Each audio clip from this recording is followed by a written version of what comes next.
Hey guys, welcome back to my channel. I'm Lexi and today we're going to be talking about this beautiful 25th anniversary Fendi Baguette. But before we get into it, the good, the bad, the ugly, because it's a story.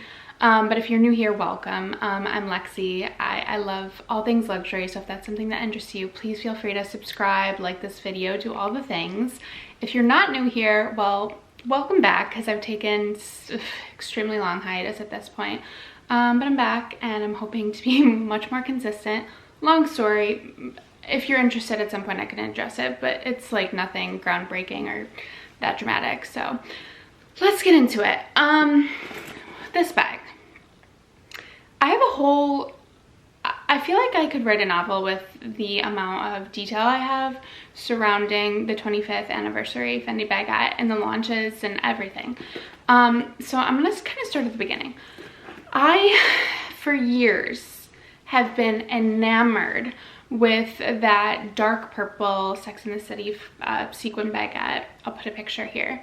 And I don't know why, like I had the opportunity to get it a few years back and I couldn't do it. Like I think it's because I'm such a perfectionist that I knew I'd have to be careful and I would baby the bag, and I just, at that point, did not want to take the risk.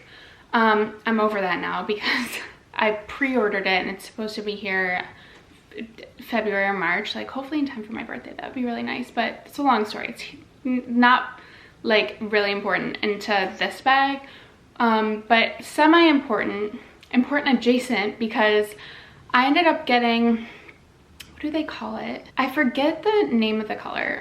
It's gonna come to me right after I finish filming, but I got the new like green sequin baguette. Basically, when the fashion show happened, I was obsessed with the sequin baguette that Sarah Jessica Parker was carrying. I did not at that time know that that bag would become available. So it's the Sarah Jessica Parker Baguette Kits. I was obsessed with her bag. I mean, even at that point, I think I thought it was lizard, but it turns out it's just intricately sewn sequins into like a satin baguette, which is truly chef's kiss. It is probably the most beautiful, stunning, eye-catching bag I've ever seen. It, like, truly unreal. It is astronomically priced. Like, I don't even want to get into it, but it is insanely priced. But anyway, I went on a mission to get this bag. I was essentially told that it sold out on pre-order, meaning that, you know, the people that went to the fashion show and had the opportunity to place pre-orders, that they sold out the bag, which, all right, like I was bummed, but I did want a piece of the collection. So things were selling out. I'm still semi hoping at the first launch that I would be able to get the Sarah Jessica Parker baguette. And I'm told, no, it's not gonna happen, 0% chance. So I kind of just settled for that green sequin baguette. It's beautiful, don't get me wrong, but anyone that knows me knows that it's not me. I love the color green. I can appreciate that bag on other people. I think it's stunning, but I would not wear it personally. Like, I don't know who I thought I was when I bought that, but clearly I was trying to be someone else. So anyway, what sucked about that situation is that I placed the order like as a send sale type situation. I technically bought it in store. There was no return policy. It was for exchange only within 14 days. So I legitimately, I think, went to the boutique within a week twice to try to just find something that I potentially liked. The first time I went is the day it officially launched, I believe. And, you know, it became open to the public because I placed the pre-order like before sales technically opened. The bags were like in a back room, and I was FaceTiming with my SA and he was showing me the bags, and there was not much left and I didn't know what I would be able to get. So I kind of just pulled the trigger without thinking, which was dumb. Long story short, I left the first time with the green baguette. I stared at the bag. If you know me, it's like, if I'm excited about something, I will start using it immediately. If it sits on a shelf and I'm staring at it and I have questions about it, it needs to go back. So I took it back again for the second time, had not used it.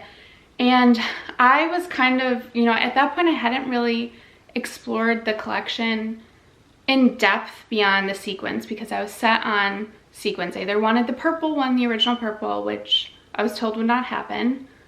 fast forward, I pre-ordered it, but I found this baguette, which this really like appealed to me because it seamlessly like weaves in the traditional print, the Zuka print, but also has like an extremely edgy element, which is very much up my alley. Like the crystals are eye-catching. Like it's really cool. Like I've only worn this bag once. I think I wore it like the day after I exchanged for it, and I got stopped in the street of New York City, and a woman was asking me where I got it and like how she could get it.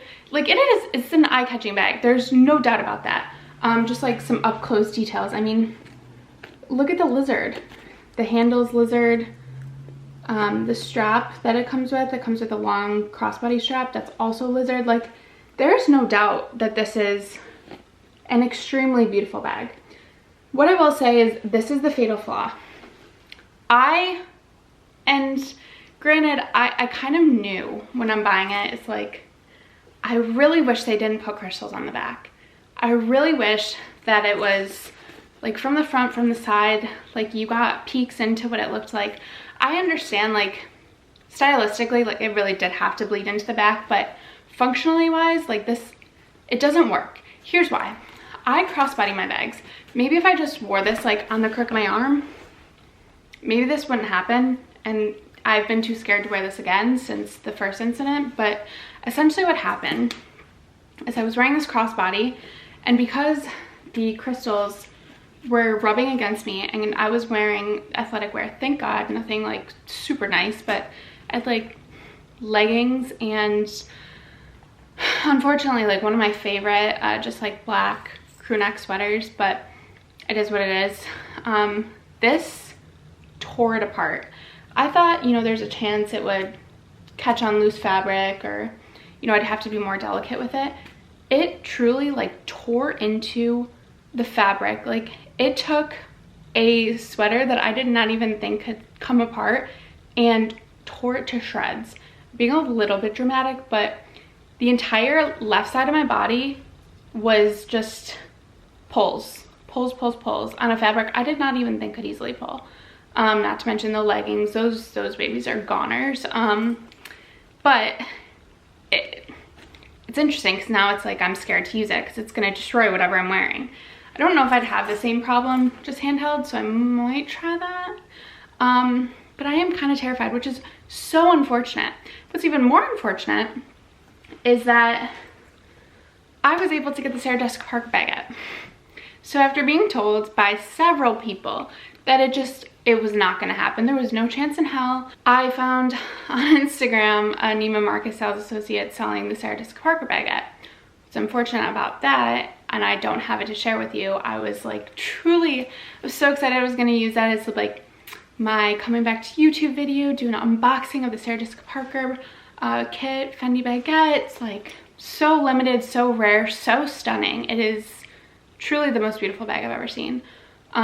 What's unfortunate about it is that it came, and I understand that it's satin, so the fabric doesn't lay as well as leather, but one of the corners was just jacked up, in my opinion. It had so many ripples. The stitching just was not like even. It had, I'll put pictures in, but essentially I have never had such a struggle with whether to keep a bag or not. I knew it was extremely limited. I knew that would probably be my only opportunity to get that bag, which seems like it's the case. So I was in love with that bag. Like, I don't think there's ever been a bag that is more me. It had interchangeable buckles. It was purple ombre, like with a little bit of sparkle and sheen because of the sequins, but also, you know, the buckles I had on it were rhinestones. It was stunning. But knowing me, I'm like a perfectionist through and through. And I let it sit on my shelf for almost the full 2-week period because I got it at Neiman Marcus. I could return it. I think I was on like day 12 when I decided to return it because I sat on the shelf stuffed, hoping just like one day I would wake up and it would be perfect. And it did get better with, you know, while I left it stuffed. But I just, for the price tag associated with that, it's literally almost the price of a Chanel classic flat. I just couldn't rationalize it in my mind. So I did return it. It stung, I will say that. That bag was beautiful. I'm glad I had the opportunity to see him in person, but just wasn't, this collection was, you know, didn't go my way. I mean, I'm glad I got a piece of it, and I think this bag's extremely cool. It's just unfortunate that it's probably gonna sit on my shelf and not be used. I do like to use my things. I'm extremely careful, but for me, there's no purpose in just having something sitting on the shelf. I want to use it. And this bag, for me, I would have to be willing to sacrifice, you know, the clothes I'm wearing, because it's gonna tear them apart unless I just, you know, hold it like a Birkin 25 essentially, and am mindful to not let it touch anything. So I mean, it is kind of a bummer, but the bright side of all of this is that I was able to pre-order the original purple sequin baguette. So fingers crossed, because I will not, you know, believe that's real until it's in my hands. You know, about a year ago, I think, my Fendi sales associate, she sent me a link. She found one in stock and they canceled my order. So when I have it in my hands, I will report back. But until then, like, I'm still trying to level set my expectations, because I do, for some reason, still think there's a chance that it either won't work out for me, or, you know, the order will get canceled. So we'll see. That's all I have for you today. Probably like a lackluster comeback after, what has it been, like a year and a half, 2 years? Crazy. Like, I've literally moved 3 times since I made my last video. That to me is insane. And I'll end it with this, because I do not want to bore you guys, but I've tried several times to make a video, and I don't know what it is. It's just like, I think I'm nervous now. Like, I couldn't do it. Like, I just looked like a deer in headlights. I absolutely lost my personality. So, but anyway, that is all I have for you today. I hope that was somewhat informative. If you love this bag, just beware. She's dangerous. She's spiky and definitely has some personality. So honestly, like, she's a lot like me. Some can be hard on the outside, but, you know, she's good at her core. See you next time.